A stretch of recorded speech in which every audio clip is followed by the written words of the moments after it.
এক কিশোরীর জীবন মৃত্যুর লড়াই, চিকিৎসা ব্যর্থতা নাকি আর্থিক অক্ষমতা। সপ্তম শ্রেণীর ছাত্রী ইয়াসমিন বেগম মজুমদার বর্তমানে কোমা অবস্থায় শয্যাশায়ী। প্রায় 6 মাস আগে মাথায় অসহ্য যন্ত্রণা অনুভবের পর থেকে চিকিৎসার জন্য তার পরিবার বারবার হাসপাতালে ছুটেছেন। গুয়াহাটি জেএমসি ও শিলচরের দুটি বেসরকারি নার্সিংহোমে 3 দফা অস্ত্রোপচার হয়েছে ইয়াসমিনের। চিকিৎসকদের পরামর্শে এই অস্ত্রোপচারগুলি করা হলেও কোনো উন্নতি হয়নি, বরং তৃতীয় অস্ত্রোপচারের পর থেকেই কোমায় চলে যায় ইয়াসমিন। মালুগ্রাম গার্লস হাই স্কুলের ছাত্রী ইয়াসমিনের বাড়ি দুধপাতিল 6ষ্ঠ খণ্ডে। তার পিতা কবির হোসেন চৌধুরী একজন অটো চালক। ইতিমধ্যেই প্রতিবেশীদের সহায়তায় চাঁদা তুলে প্রায় 2 লক্ষ টাকার চিকিৎসা ব্যয় করা হয়েছে। বর্তমানে চিকিৎসকরা আবার অস্ত্রোপচারের পরামর্শ দিচ্ছেন, কিন্তু পরিবারের পক্ষে আর্থিকভাবে তা অসম্ভব। শনিবার একটি সাংবাদিক সম্মেলনে ইয়াসমিনের দাদু আবুল হোসেন মজুমদার কাতর আর্জি জানান, এই শিশুর জীবন বাঁচাতে প্রশাসন ও সমাজে সহানুভূতি একান্ত প্রয়োজন। চিকিৎসকদের প্রতি মানবিক দৃষ্টিভঙ্গি নিয়ে এগিয়ে আসার আহ্বান জানান তিনি। এছাড়াও সম্প্রতি জিরিবামের এক রোগীর চিকিৎসা সংক্রান্ত বিতর্কের প্রসঙ্গ টেনে এলাকার বাসিন্দারা সন্দেহ প্রকাশ করেছেন। ইয়াসমিনের ক্ষেত্রেও চিকিৎসাগত গাফিলতির ঘটনা ঘটেছে কিনা তা তদন্ত সাপেক্ষ বলে মত প্রকাশ করেছেন অনেকেই। মজুমদার কবির হোসেনের বাবা আর যে রুগী আমার ইয়াসমিন বেগম মজুমদার তার দাদু আমি। আজকে 1.5 বছর থাকি যে আমরা বাচ্চা লইয়া এক সমস্যা, তার ব্যায়ামটা শিলচার কৃষক যেখানে হসপিটাল মেডিকেল সব কিছু আমরা দেখাইয়া দেখলাম এটা যে বাইরে লইয়া যেতে লিখ। তখন আমরা করলাম যেটা গৌহাটিত লইয়া গেলাম এপ্রিলের 9 তারিখ এই বছর। জিএমসিত লইয়া যাওয়ার বাদে জিএমসিয়ে আমরা ইমার্জেন্সিত ভর্তি করার বাদে দেখা যায় ডাক্তার সব জমিয়া কইল তোমার বাচ্চার রোগ ইমিউনিটি অপারেশন করতে লাগব।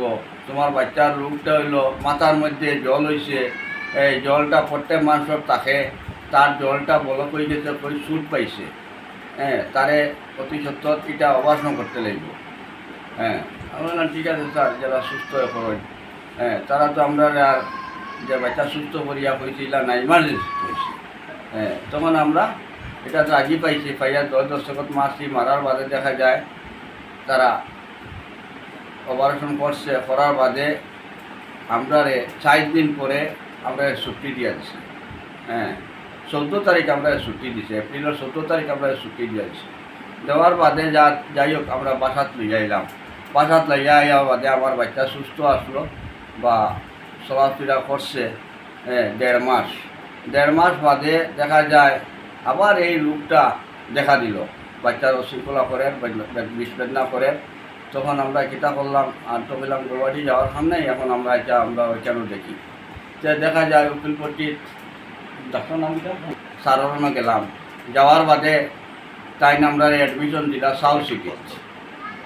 সাউথ সিটিত দিলা অ্যাডমিশন দিলা সাউথ সিটিত যাওয়ার বাদে দেখা যায় তাই আমরা পরীক্ষা করলা, সিটি স্ক্যান করলা, কিতা করলা, সব রিপোর্ট করলা, ব্লাড টেস্ট করলা, করিয়া দেখলা যে এই পাইপলাইনটা দেখা যায় সরি গেছে।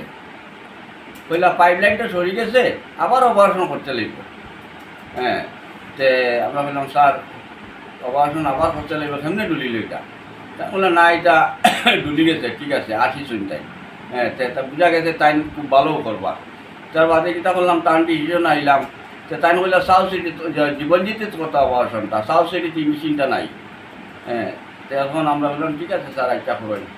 তখন তান কিতা করলা, তাই জীবনজিতে করলা, করার বাদে দেখা যায় আমরা একদিন রাখিয়া তাই আমরা সারি দিছি।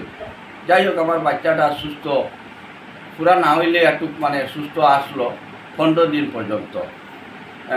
সুস্থ আসলো আমার বাচ্চা। তখন আবার বেদনাটা আরম্ভ হয়ে গেল, বাচ্চার অশৃঙ্খলা শুরু হয়ে গেল। শুরু হওয়ার বাদে আবার তার কাছে গেলাম, স্যার এটা কিতা হইল স্যার, আবার তো শুরু হয়ে গেল। ও বলে আচ্ছা কিতা করো, তুমি তাই সাউথ সিটি যাও, সাউথ সিটির যা ভর্তি হোক বলে কে দিলা, তাই আমরা গিয়া ভর্তি হইলাম। ভর্তি হওয়ার বাদে তাই সিটি স্ক্যান করলা, করার বাদে দেখা যায় আবার হইলা পাইপলাইনটা ডুলি গেছে। আমরা স্যার এটা কেমনে হইব, যে আগে একবার আপনি তো বুঝিয়া করতে আসলো এটা, এটা ডুলি গেল। তখন তাই না আমার কইলা না এটা তো ওই যায়, আচ্ছা ঠিক আছে আবার আমি করে দিব, সাউথ সিটিতে আবার আমি এটা করে দিব, আর হইতো না বুঝলেন। করার বাদে দেখা যায় আমরা কিতা করুন, সাউথ সিটিতে আবার তাই করলাম 20 তারিখ আবার সাউথ সিটি ও মাসের 20 তারিখ তাই সাউথ সিটি রবিবার আসলো তাই করলাম। করার বাদে দেখা যায় বাচ্চার তো সেন্স আইল না, বা বাচ্চা কোনো একটু পড়াশোনা করছে, পড়ার বাদে তাই বলে যাও গিয়া আর কিতা করতাম, হ্যাঁ বাসায় যাও গিয়া মেডিসিন লিখে দিলা। দেখার বাদে দেখা যায় বাচ্চা বাসা দেওয়ার বাদে 2টা চিপ দিছে রাত্রে, দেওয়ার বাদে দেখা যায় বাচ্চা অজ্ঞান হইয়া পড়ে দিচ্ছে। হ্যাঁ বাচ্চা কোনো কিছু খায় না, অজ্ঞান হইয়া পড়ে দিচ্ছে কুমার মতন। হ্যাঁ বাচ্চা প্রদিক থেকে সদিকে সরে না, একদম সিধা কুমার মতো পড়ে দিচ্ছে। পড়ার বাদে দেখা যায় আমরা কিতা করা যায়, গেলাম স্যার গেছেন আবার। হ্যাঁ স্যারে বললে এক কাজ করো, হ্যাঁ অ্যাডমিশন করো সাউথ সিটিতে। করলাম সাউথ সিটিতে অ্যাডমিশন করার বাদে তাই না বা সিটি স্ক্রিন 2টা করছেন। হ্যাঁ ও কুমা হিসাবে 2টা সিটি স্ক্রিন করছেন। করার বাদে দেখা যায় বাচ্চা, হ্যাঁ আর তাই না কইলা যে না নাকের দিন লত লাগাইয়া তারা খানিও নিয়ে দিছে।